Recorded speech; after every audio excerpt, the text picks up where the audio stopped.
تو میرب کا باپ اس بات کے لیے بہت زیادہ ٹینشن میں ہوتا ہے، اور وہ اپنے دوست جس کے پاس اس نے اپنی بیٹی کو پالنے کے لیے بھیجا تھا اس کو بلاتا ہے اور اس کے ساتھ بات کرتا ہے اور کہتا ہے کہ میں اس بات کے لیے پریشان ہوں کیونکہ میرب کا وہ دوست جو تمہارے گھر پر میرب سے ملنے آیا تھا اور وہ اپنی محبت کے دعوے کرتا پھرتا ہے، اور وہ میرب سے ملنے یہاں تک آ پہنچا ہے، اور تم نے وہ اس کے ساتھ غصہ کرتا ہے، کہتا ہے کہ اگر وہ یہاں آیا تھا تو تم نے اس کو مارا کیوں نہیں اور اس کو ملنے کیوں دیا میرب کے ساتھ۔ وہ کہتا ہے کہ میں اس وقت اگر ایسا کرتا تو اس سے ہماری بیٹی کی بدنامی ہوتی، اس لیے میں نے ایسا نہیں کیا۔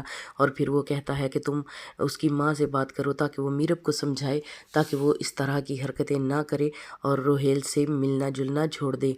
تو پھر اس کی ماں میرب کی ماں اس کے کمرے میں آتی ہے اور اس سے بولتی ہے، میرب کیا تم روہیل سے ملنے گئی تھی؟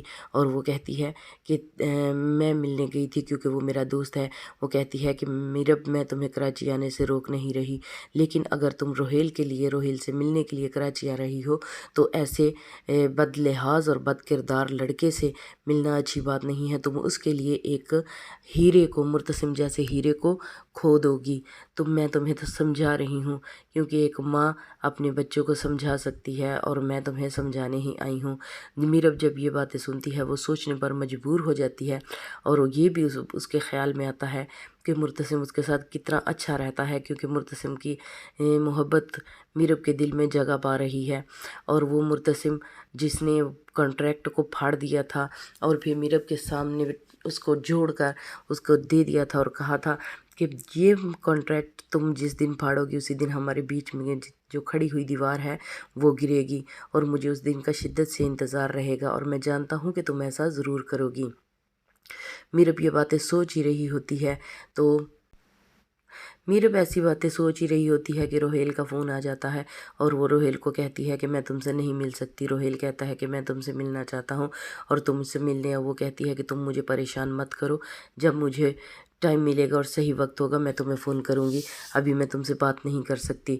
وہ یہ باتیں کہہ کر اپنے کمرے میں جاتی ہے تو ماں بیگم اس کے پاؤں کی مالش کرنے کے لیے فینا کو بھیجتی ہے، تو اوپر سے حیا آ جاتی ہے۔ حیا کہتی ہے فینا کو کہ تم جاؤ اور میرے تعویذ لے کر آؤ بنگالی باجی سے۔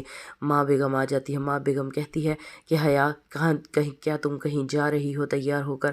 وہ کہتی ہے کہ ماں بیگم آپ مجھ سے بہت سوال کرتی ہیں، کیا آپ کی یہی شرط و شرائط آپ کے اپنی بیٹی کے لیے بھی ہیں؟ ماں بیگم غصے میں بولتی ہے اور کہتی ہے کہ ہاں، اس حویلی میں میرا حکم چلتا ہے اور یہاں سب کے لیے ایک جیسے ہی برتاؤ کیا جاتا ہے، تو تم روز روز گھر سے باہر مت جایا کرو۔ تو وہ فینا کو بولتی ہے کہ جاؤ تم میرب کے پاؤں کو تیل کی مالش کرو۔ وہ ٹرے پکڑتی ہے، حیات ٹرے پکڑتی ہے اور کہتی ہے کہ ماں بیگم یہ کام میں کروں گی اور میں میرب کے پاؤں پہ تیل لگاؤں گی۔ ماں بیگم بہت خوش ہوتی ہیں، کہتی ہیں کہ ٹھیک ہے، اپنا دل صاف کرو اور جاؤ میرب کے کمرے میں میرب کے پاؤں پر تیل لگاؤ۔ ماں بیگم بھی اس کے ساتھ جاتی ہیں اور وہ اس کے پاس جا کر بیٹھ جاتی ہیں۔ جیسے ہی ماں بیگم وہاں سے اٹھتی ہیں، نماز پڑھنے جاتی ہیں، تو نماز پڑھنے کے بعد جیسے ہی وہ وہاں سے چلی جاتی ہیں تو میرب اور حیا اکیلی ہوتی ہیں۔ حیا میرب کا موبائل پکڑ کر سیڑھیوں کی طرف بھاگ جاتی ہے اور کہتی ہے اپنا موبائل چاہیے تو لے لو۔ وہ میرب اس کے پیچھے بھاگتی ہے اور اپنا موبائل لینے جاتی ہے۔ موبائل لینے کے لیے سیڑھیوں کی طرف چڑھتی ہے تو سیڑھیوں پر حیا تیل گرا دیتی ہے۔ سیڑھیوں کے اوپر سے میرب پھسل جاتی ہے، اس کو چوٹ لگ جاتی ہے اور وہ سیڑھیوں سے نیچے گر جاتی ہے۔ سب گھر والے اکٹھے ہو جاتے ہیں اور حیا اور میرب کو ہاسپٹل لے جاتے ہیں۔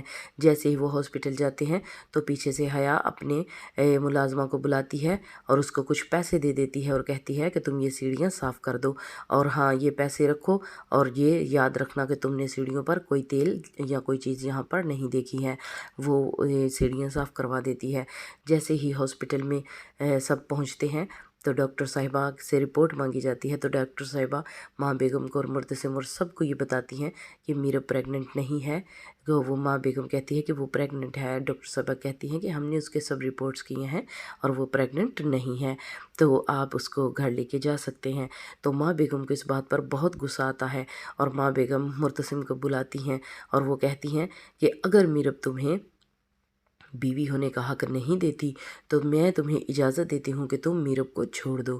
تو گائز یہ تھی آج کی سٹوری۔ تو امید ہے کہ آپ کو یہ سٹوری اور تیرے بن ڈرامہ کی یہ باتیں بہت پسند آئی ہوں گی۔ ہم آپ سے التجا کرتے ہیں، گزارش کرتے ہیں کہ ہمارے چینل کو سبسکرائب کریے، لائک کیجیے، کامنٹ کیجیے، اور ویڈیو کو چینل کو سبسکرائب کر کے ویڈیو کو لائک کے کامنٹ اور شیئر کیجیے، اور ایسے ہی مزیدار کہانی اور سٹوری اور پرومو دیکھنے کے لیے ہمارے ساتھ جڑے رہیے۔